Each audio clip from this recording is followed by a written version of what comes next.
예, 20대 총선 꼭 16일 앞으로 다가왔습니다. 여야는 오늘부터 선대위 발족식을 갖는 등 이 조직을 선거대책위원회를 중심으로 바꾸고 본격적인 총선 체제에 돌입합니다. 하지만 여전히 계파 간의 갈등 후유증은 이어지고 있는 모습입니다. 추은호 YTN 해설위원, 양승함 전 연세대 정역과 교수 두 분 모시고 정치권 이슈 살펴보겠습니다. 안녕하십니까? 네, 안녕하십니까? 자, 먼저 새누리당이 오늘 선대위 발대식을 가질 그렇습니다. 예정이지 않습니까? 새누리당은 강봉균 전 장관을 필두로 해서 이제 5명이 선대위원장, 공동선대위원장을 하는 그런 체제인데 오늘이 D-16일이에요. 그럼 공식 선거전 언제부터 시작되는 겁니까? 공식 선거전은 31일부터 시작이 됩니다. 31일부터 시작을 해서 13일 동안 선거운동을 펼치게 되는데 선거 후보 등록한 이후 30일까지는 예비 후보 수준의 선거운동을 할 수 있도록 바뀐 선거법에 그렇게 규정이 되어 있습니다. 예. 이렇게 되면 뭐 여당의 내용이 수습되고 여당 내부적으로는 지금 뭐 공천 갈등을 얼마나 이제 잘 이렇게 수습하고 이제 총선 체제로 전환하느냐 이런 부분들이 이제 숙제일 텐데 뭐 잘 이제 수습이 돼가고 있는 겁니까? 예, 우선 뭐 겉보기에는 이제 선거대책위원회 그리고 위원장 5명을 구성했기 때문에 그렇게 겉보기는 그렇게 갑니다만은 그동안에 이제 공천을 둘러싼 갈등 이건 뭐 친박과 비박 간에 완전히 노골적인 그런 적개심을 표출했던 그런 과정이거든요. 그리고 이번에 이제 그 선거 사무소 개소식에 보면은 친박은 친박대로 몰려다니고 비박은 비박대로 몰려다니기 때문에 우리 소위 얘기는 한 지붕 두 가족 선거 캠페인 본부가 꾸려지는 게 아닌가. 근데 이제 지금 우리가 그동안 그 김무성 대표 체제 하에서 보면은 몇 차례의 그 재보궐 선거가 있었거든요. 김무성 대표가 완승을 했습니다. 그동안에는. 그러니까 뭐 우리 대통령이 선거의 여왕이라면 김무성 대표는 선거의 달인이다. 뭐 그렇게 표현할 수 있는데요. 어떻든 간에 이번에 그 공천 갈등으로 인해서 선거운동도 이렇게 서로 협력적으로 하는 모습이 보여지면 좋겠는데 그렇지 않을 것 같습니다. 아직까지는 좀 불안한 동거, 뭐 선거사무소 이제 개소식들을 최근에 이제 잇따라 하고 있는데 그렇습니다. 약간은 좀 뭐 지금 말씀하신 것처럼 끼리끼리 개소식이 되고 있다 이런 말씀을 해주셨는데 토요일에 김무성 대표도 선거사무실 개소식을 하지 않았습니까? 여기에도 비박계만 갔다면서요? 그렇습니다. 토요일 김무성 대표 이제 본인의 선거사무 개소식 했고요. 어제는 김무성 대표 측근이죠. 박민식 의원 부산 북강서갑 선거 개소식에 역시 김무성 대표하고 비박계 의원, 부산 지역 중심의 현역 의원들이 많이 참석을 했는데 부산이라는 지역은 이번에 현역 의원 교체가 없었습니다. 새누리당에서는. 그리고 부산이라는 지역이 김무성 대표로서는 앞으로 대권 가도에 굉장히 중요한 전초기지가 되는 곳 아닙니까? 든든한 후방기지가 되는 곳이죠. 그래서 그 좌파, 어떻게 보면 우군을 확보하기 위해서 부산 지역에 있는 후보들 선거사무실 개소식에 이렇게 열심히 본인이 참석한 그런 성향이 좀 강했고요. 그리고 친박계 의원들이 주로 수도권에서 주말 동안에 선거사무소 개소식을 많이 했습니다. 여기에는 뭐 원유철, 서청원 의원, 물론 두 분 다 수도권에 선거 자기 지역구가 있기 때문에 그런데 최경환 의원도 여기 참석을 했고 그 행사에는 또 친박계 의원들만 참석을 해서 약간 대조를 보였는데 그래도 선거전이 본격화되면은 어차피 지금 공천 과정에서 드러난 갈등은 봉합되고 공통의 목표를 위해서 협력하는 그 모습은 보여주지 않을까 이렇게 예상은 해볼 수 있을 것 같습니다. 총선이 끝나면 7월 전당대회가 있지 않습니까? 여기서 이제 새로운 또 당대표도 뽑고 또 내년에 또 뭐 대선도 있고 그래서 정치 일정상 이게 뭐 봉합까지는 몰라도 뭐 이렇게 화학적으로 이렇게 결합은 좀 어려운 게 아니냐 이런 분석도 가능한 거 아니겠습니까? 일단 뭐 저 화학적 결합은 어려운 거고요. 아마 이제 지금 말씀하신 대로 공동 목표를 위해서 선거에서의 그 승리가 굉장히 중요한 것이고요. 일단 최소한 과반수는 확보를 해야 되기 때문에 아마 여기 선거운동 과정에서 분열된 모습 보면 진짜 완전히 참패를 면할 수 없는 그런 상황이 될 겁니다. 근데 이제 이 소위 편의에 의한 그런 결혼과 마찬가지로 서로 이제 이렇게 계약 결혼식으로 이렇게 뭉쳤습니다만은 전당대회 가면 이제 그게 실질적으로 대선으로 가는 그 당권의 향보를 방향을 결정하는 거거든요. 그렇기 때문에 아마 친박이든 비박이든 서로 양보할 수 없는 일대 대회전이 되는 거죠. 그래서 아마 양쪽이 다 총동원해서 당권 확보, 특히 이번 과정을 보면 최고위원회 구성이 친박 중심으로 돼 있기 때문에 예. 그 최고위원회의 구성을 아마 다수 확보하기 위해서 예. 친박과 비박 간에 혈전이 벌어지리라 이렇게 생각이 됩니다. 예. 자, 이 무소속 유승민 의원의 행보도 상당히 이제 관심인데, 그렇습니다. 유승민 의원 개인적으로는 사실상 뭐 이제 당선이 유력시되는 그런 이제 상황에서 주변에 친유계로 분류되는 의원들 후보들 이제 지원 유세에 나서는 걸 이렇게 보이는데, 친유계로 불리는 유성걸 의원이나 권은희 의원 이런 분들하고 같이 흰 옷을 입고 같이 선거 운동을 했다고 하는데 어느 정도까지 연대가 가능할까요? 일단 대구 지역은 좀 눈여겨볼 필요가 있는데요. 예. 유성걸 의원하고 권은희 의원이 무소속으로 이번에 등록을 하지 않았습니까? 예. 그런데 어떻게 보면은 그동안에 유승민 의원을 통해서 동정표가 상당히 많이 작용을 했었는데, 예. 유승민 의원 이제 사실상 뭐 무투표 당선은 아니지만은 당선이 거의 뭐 유력한 상황으로 이렇게 돼버린 상황이니까 예. 과연 그 유승민 효과가 그 예. 인접한 지역에도 어느 정도 나타날지 동정표는 더 이상 그 효과를 극대화하기는 어려운 상황이 아닌가라는 생각은 저는 듭니다. 예. 그래서 뭐 유성걸 의원이나 권은희 의원이 본인의 경쟁력이 강한 있으면은 승부를 할 수 있는 부분이지만은 유승민 의원의 등에 없는 그런 선거를 치른다는 것은 좀 아니다라는 생각이 들고요. 예. 또 한 분이 경남의 조혜진 의원 있지 않습니까? 예. 밀양 창녕역인데 그 지역도 상당히 박근혜 대통령에 대한 지지세가 강한 지역인데 예.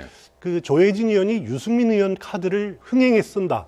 그것도 별로 그렇게 바람직한 선거 전략은 아니다. 예. 저는 그렇게 생각이 됩니다. 예, 상대도 뭐 만만치 않은 것 같아요. 유성걸 의원과 정종섭 전 장관하고 좀 붙고 경북고등학교 동기동창이고요. 같은 예. 반도 향고로 저는 권은희 후보도 뭐 상대가 정태욱 후보하고 붙고 있기 그렇습니다. 때문에 개별 지역구별로 이제 뭐 팽팽한 선거전이 되지 않을까 싶은데, 지금 뭐 복당 얘기가 벌써부터 나오고 있지 않습니까? 유승민 의원의 이제 복당 여부인데 그 얘기가 나오기가 무섭게 친박 측에서 제동을 걸었어요. 뭐 어렵다 이렇게 얘기를 했는데요. 예, 일단 뭐 선거도 치르기 전에 복당 얘기가 나오는 건 상당히 너무 시기상조고요. 예. 바람직하지도 않다고 봅니다. 지금 새누리당의 그 입장에서 본다면, 예, 본인이 근데 뭐 복당하겠다고 원유철 얘기를 했지 않습니까? 예. 뭐 복당하겠다고는 했죠. 그러나 예. 당선된 후의 문제고, 지금 원유철 대표는 또 그것에 대해서 또 노골적으로 또 당규에 의하면 힘들다 하는데 그게 사실 근거가 별로 없는 얘기고요. 예. 과거에 복당 사례가 많이 있습니다.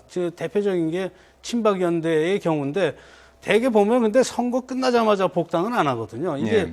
근데 유승민 의원 케이스는 뭐 소위 친유승민계는 이게 그냥 감정이 좀 격화되고 서로 이런 배척하는 차원에서 나갔기 때문에 복당 사유가 아주 적절하게 있지 않은 한 쉽게 복당은 어려우리라고 봅니다. 왜냐하면 친박계가 계속해서 반대를 할 거고요. 예. 그러나 이제 당의 사정, 예를 들어서 새누리당이 과반수에 미달을 한다든지 또는 뭐 어떻든 간에 세를 확보하려면은 그리고 또 뭐 제일 목표는 3분의 2선 아닙니까? 그 국회 선진화법을 개정할 수 있는 그런 수준까지 간다고 목표를 했는데 그렇다면 이제 서로 복당이 뭐 필요한 것 같고요.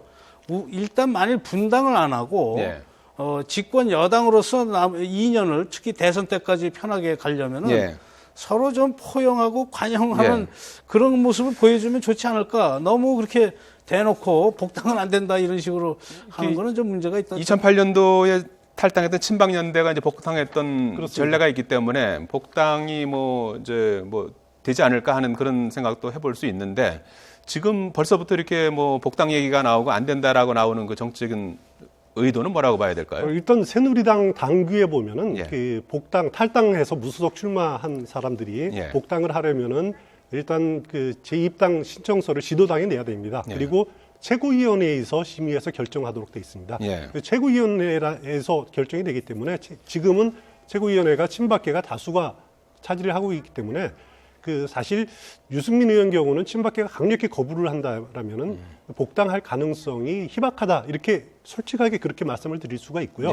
물론 새누리당이 그때 총선 이후 몇 석을 얻게 되느냐 뭐 그것이 또 중요한 그 과제가 될 텐데 이재우 의원 경우에는 또 달리 생각할 수가 있을 겁니다. 복당을 본인이 하게 되면은 뭐 수도권 의원이라는 점 때문에 좀 그 포용성 있게 받아들일 수는 있는데 유승민 의원에 대한 친박계의 거부감이 워낙 강하기 때문에 복당까지는 쉽지는 지금 않을 복당 겁니다. 얘기하는 거는 어쨌든 새누리당 지지표를 얻기 위한 그렇습니다. 그런 얘기라고 봐야 그렇습니다. 되겠죠. 나는 떠난 것이 아니다. 예. 새누리당 큰 틀에 있다라는 것을 안 된다고 하는 이유는 이제 새누리당에 또 공천한 후보를 또 지지하지 않을 수가 없으니까 또 그런 얘기를 하는 유승민 걸 의원 거고요. 지역구는 뭐 새누리당 후보가 없으니까 예. 그렇지만은 워낙 그 원유철 의원 대표가 예. 반대를 하는 것은 예. 뭐 그 당에서 정한 일 가지고 그 예. 워낙 또 치열하게 이거 가지고 친박과 비박 간의 그 전선이 되지 않았습니까? 그렇습니다. 그런 예. 의미에서 복당을 지금 받아들인다라고 말하기에도 거북스러울 겁니다. 예.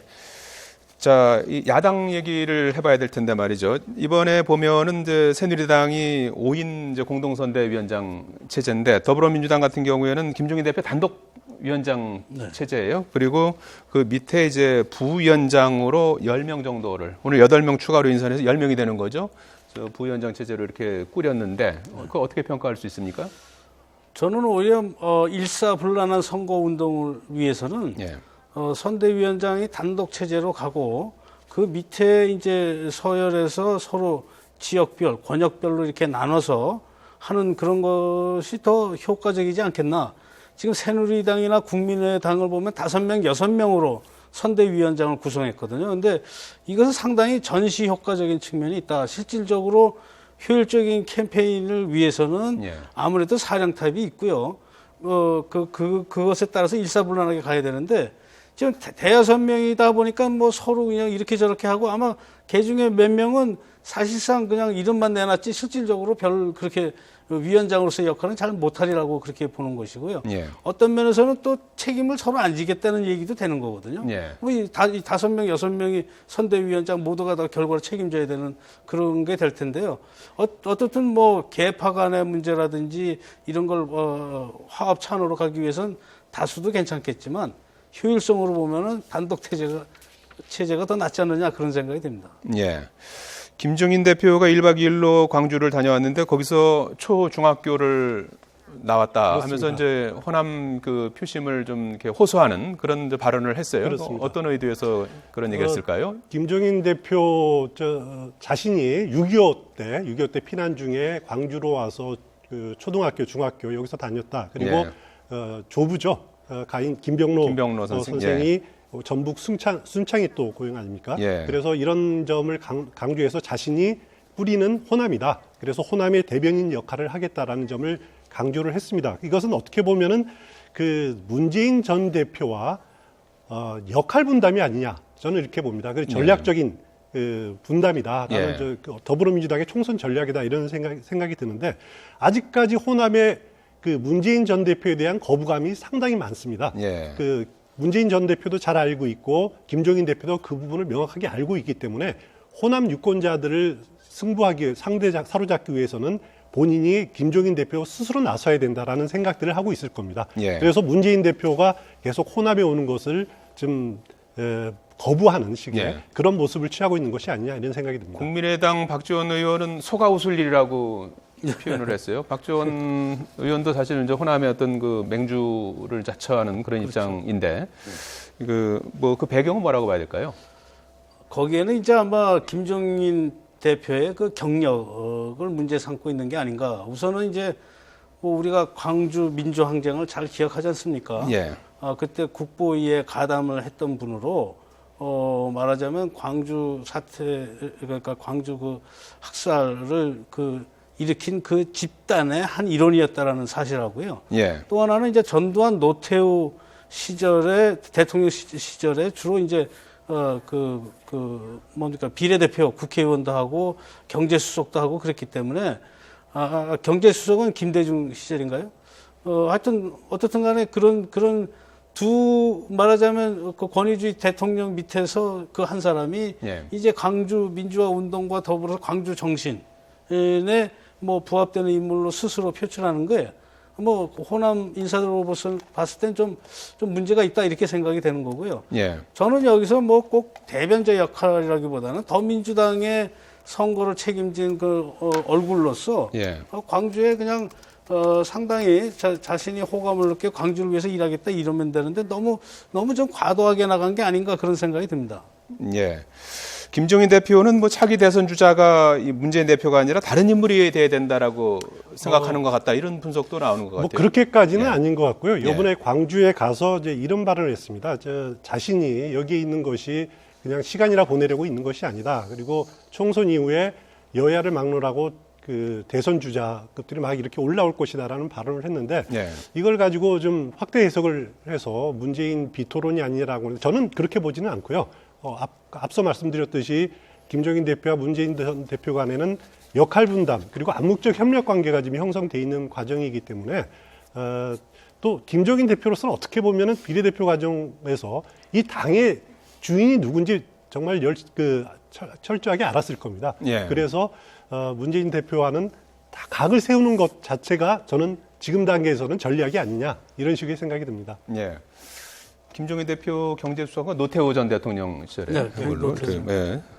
국민의당 얘기도 좀 해봐야 될 것 같습니다. 국민의당도 오늘 선대위 중앙선대위를 출범시키고 6인 공동선대위원회 체제로 이렇게 총선 체제 돌입하는데 이번 선거에 40석 이상 목표로 정했어요. 이게 조금 당초보다 좀 상향 조정한 거 아닙니까? 꿈은 뭐 야무져야죠. 말하자면 예. 40석은 제가 보기에는 상당히 힘든 거고요. 지금 겨우 이제 현재 원내 교섭단체 구성을 했지 않습니까? 예. 그래서 현실적으로 봤을 때는 원내 교섭단체를 구성할 수 있는 그런 의석수만 확보해도 국민의당은 상당히 성공적인 선거를 했다고 생각이 됩니다. 예. 왜냐하면 지금 현재 여론조사들을 보면요. 국민의당 후보들이 이렇게 선두를 유지하는 그런 케이스는 몇 케이스, 그게 뭐 한두 케이스밖에 안 되고 사실상 거의 열세거든요. 그래서, 제가 생각하기에는, 선거 연대를 뭐 개인적으로 하든 당대당으로 하든 간에 선거 연대를 하지 않는 한 국민의당이 교섭단체를 구성하는 것도 상당히 어려운 과제라 이렇게 생각이 됩니다. 예.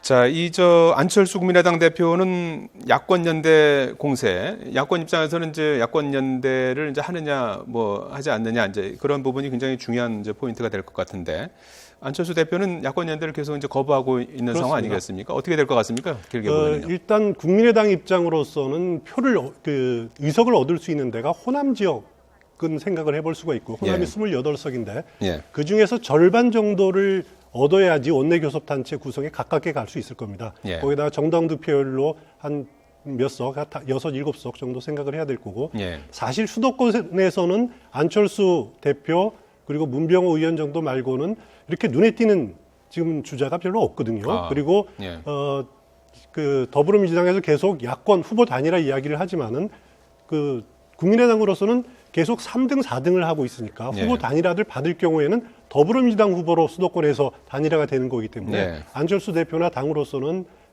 수도권에서의 후보 단일화 요구를 가급적 이렇게 받아들이지 않으려고 하는 그런 움직임을 보이고 있는 겁니다. D-16일인데 양 교수님께서 어떻게 보세요? 뭐 야권이 연대하느냐, 뭐 안 하느냐 이것도 상당히 이제 중요한 포인트일 텐데 사실 전망을 어떻게 보세요? 제일 중요한 관건은 연대 여부입니다. 그러니까 아마 결정적인 의석수 중앙당 차원의 연대는 좀 중앙당 차원은 상당히 어려워지고 있고요. 지금 이미 개별적으로 후보 간의 연대는 한 두세 건이 지금 진행이 되고 있습니다. 그래서 그런 것을 아직 뭐 아주 중요한 거 한 거 정도가 되고 있고 뭐 아직 진짜 중요한 곳은 아직 진행은 안 되고 있는데 제가 생각하는 4월 4일 날이 이제 투표용지가 인쇄에 들어갑니다. 그때 이제 후보가 철회를 하게 되면 이제 빠지는 거고요. 뭐 물론 이제 인쇄가 된 후에도 사퇴를 하면 사퇴라는 도장을 찍어서 단일화된 효과를 내는데 4월 4일쯤 되면은 며칠 후죠. 며칠 후에는 대개 세력 판도가 나오거든요. 그래서 아마 각자 현실적인 판단을 하고 합리적으로 자신들이 결정을 한다면 연대가 이루어질 가능성이 많고요. 여러 곳에서 이루어질 가능성이 많다 이렇게 생각이 됩니다. 사실은 안철수 후보 자신도 지금 연대가 상당히 필요한 그런 상황에 있거든요. 오늘 안철수 의원 같은 경우는 지역구 유세에 집중하는 걸로 일정이 이렇게 잡혀 있더라고요. 자, 4.13 총선 16일 앞으로 다가왔는데 격전지 여론조사 살펴보겠습니다.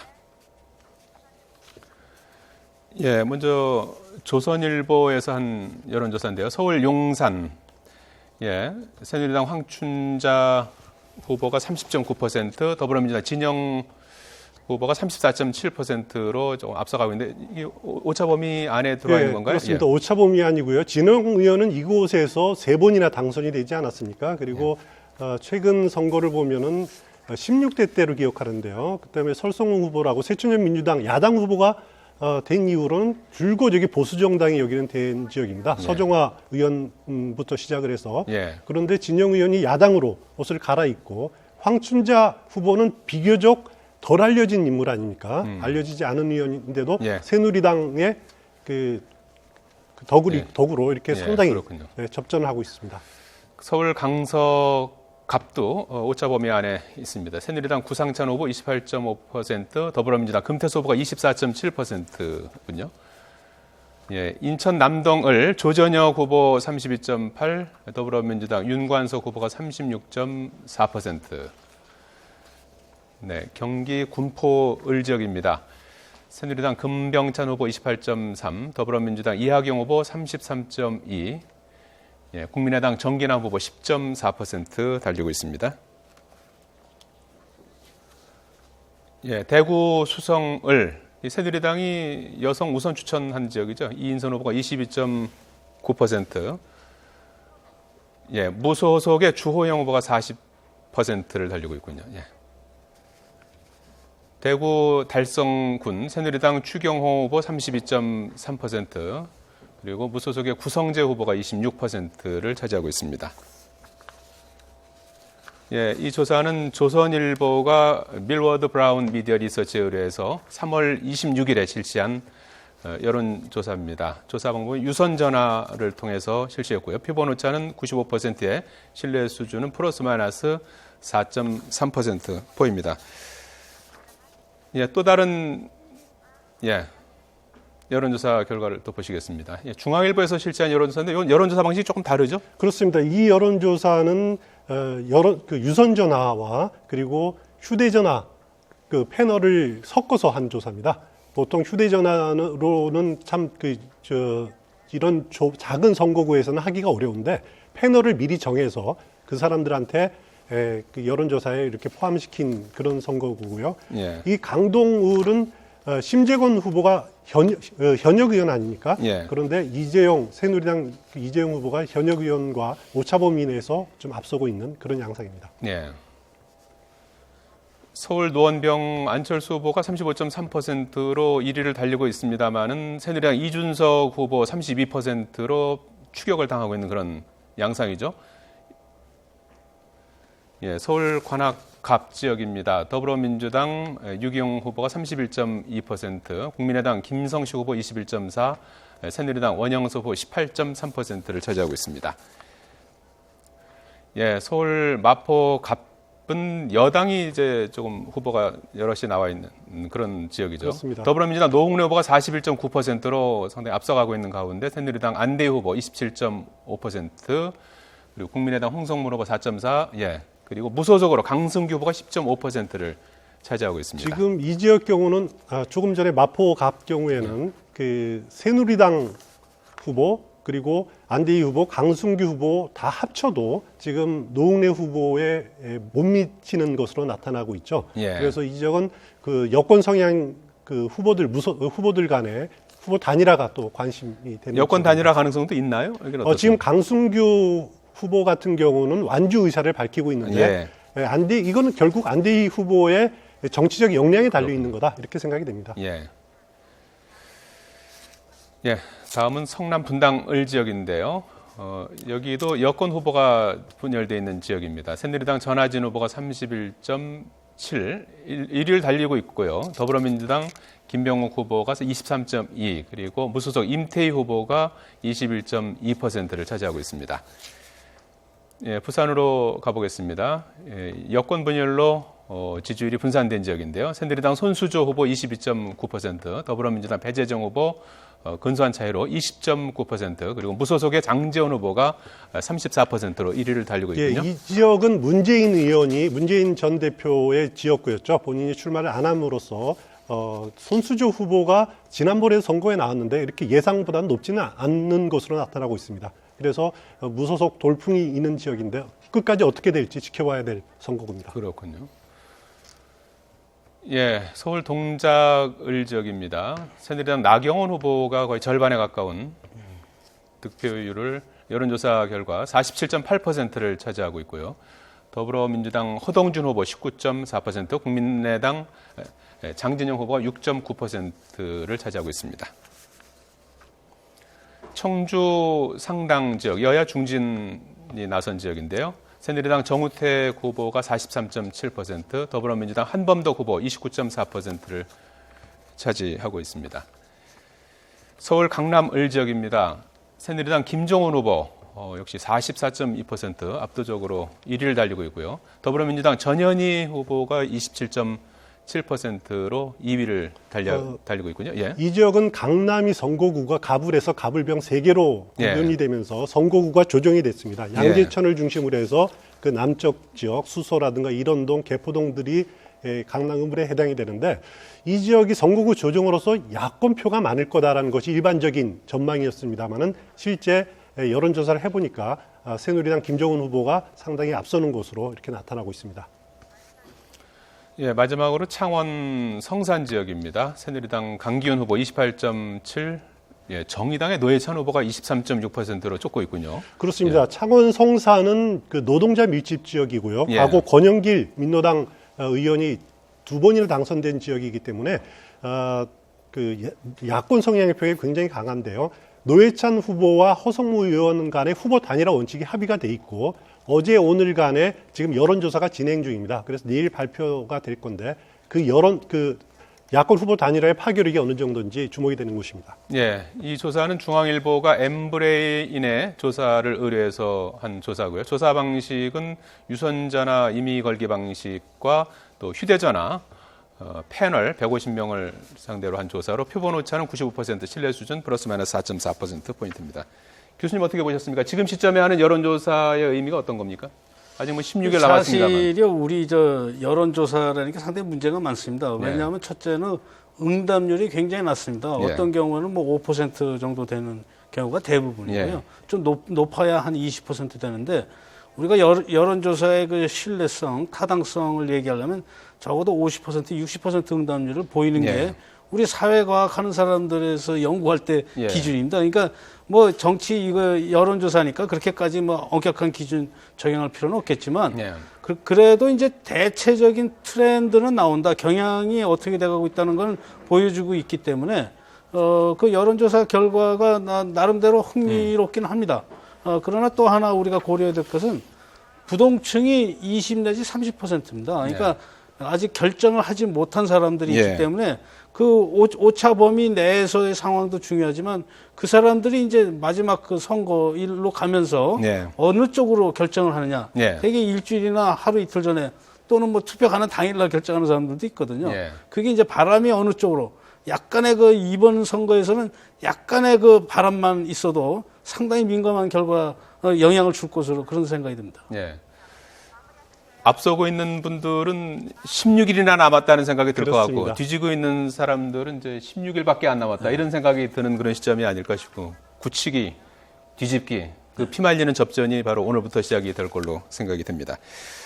예, 양승함 전 연세대 정형과 교수, 추은호 YTN 해설위원이었습니다. 두 분 고맙습니다. 네, 감사합니다.